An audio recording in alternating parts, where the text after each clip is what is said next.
Box ഓഫീസിലെ കണക്കുകൾ പരിശോധിക്കുകയാണെങ്കിൽ ചരിത്രമുണ്ടായതിൽ വെച്ച് ഏറ്റവും മികച്ച സമയമാണ് മലയാള സിനിമയുടേത്.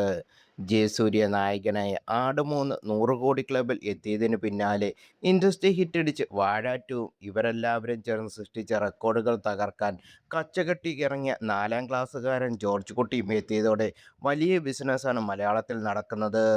എമ്പുരാന് ശേഷം മലയാളത്തിലെ തന്നെ ഏറ്റവും മികച്ച രണ്ടാമത്തെ ഓപ്പൺ ഡേ കളക്ഷനായ 43 കോടിയോളം നേടി വരവറിച്ച ദൃശ്യം 3 ദിവസങ്ങൾക്കുള്ളിൽ തന്നെ 100 കോടി ക്ലബിലും 150 കോടി ക്ലബിലും ഇടം നേടിയിരുന്നു. 3 ദിവസം കൊണ്ടായിരുന്നു ചിത്രം 100 കോടി ക്ലബിൽ ഇടം പിടിച്ചത്.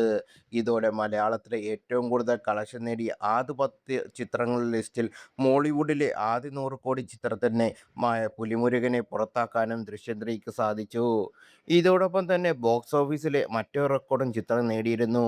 ഒരു മലയാള ചിത്രം റിലീസ് ചെയ്തതിനു ശേഷം ആദ്യത്തെ തിങ്കളാഴ്ച നേടുന്ന ഏറ്റവും വലിയ world wide box office collection സ്വന്തമാക്കിയിരിക്കുകയാണ് ദൃശ്യം 3.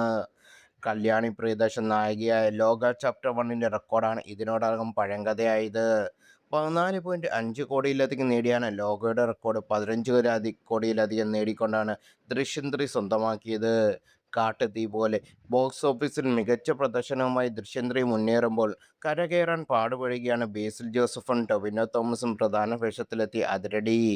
മെയ് 14-ന് തിയേറ്ററിലെത്തിയ ചിത്രത്തിന് മികച്ച പ്രതികരണം ലഭിക്കുകയും തിയേറ്ററിൽ നിന്ന് 50 കോടിയിലധികം സ്വന്തമാക്കുകയും ചെയ്തിരുന്നു. എന്നാൽ കൃത്യം ഒരാഴ്ചയ്ക്ക് ശേഷം ദൃശ്യം 3 തിയേറ്ററിലെത്തിയപ്പോൾ അതിരടി പാടിപ്പതറുകയായിരുന്നു. എങ്കിലും തരക്കേടില്ലാത്ത പ്രകടനമാണ് അതിരടി കാഴ്ചവെക്കുന്നതെന്നാണ് ബോക്സ് ഓഫീസിലെ റിപ്പോർട്ടുകൾ സൂചിപ്പിക്കുന്നത്. റിലീസ് ചെയ്ത് രണ്ടാമത്തെ തിങ്കളാഴ്ച ചിത്രം 75 ലക്ഷം അതിരടി സ്വന്തമാക്കിയിരിക്കുന്നെന്നാണ് കണക്കുകൾ. 28 ആന്റണി വർഗീസ് പപ്പ നായകനാകുന്ന ഹൈ വോൾട്ട് ആക്ഷൻ ചിത്രം കാട്ടാളം കൂടി എത്തുമ്പോൾ അതിരടിയുടെ കാര്യം ഏറെക്കുറെ തീരുമാനമാകുമെന്നാണ് എല്ലാവരുടെയും വിലയിരുത്തൽ.